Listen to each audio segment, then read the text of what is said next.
আসসালামু আলাইকুম প্রিয় প্রবাসী ভাই ও বোনেরা।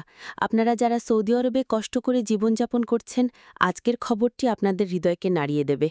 পরিবারকে সাথে পাওয়ার স্বপ্নে যারা প্রতিদিন প্রার্থনা করছেন, তাদের জন্য দুঃখের সংবাদ আসছে। এই মুহূর্তে পারিবারিক ভিসা নিয়ে তৈরি হয়েছে এক বড় জটিলতা।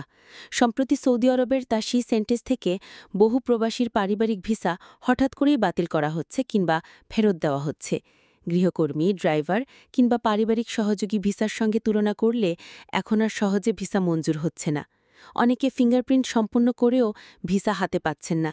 এমনকি কিছু পরিবার বারবার আবেদন করেও শুধু বাতিলের বার্তা পাচ্ছেন। এতে অসহায় প্রবাসীরা পরিবার থেকে বিচ্ছিন্ন হয়ে মানসিক কষ্টে ভুগছেন।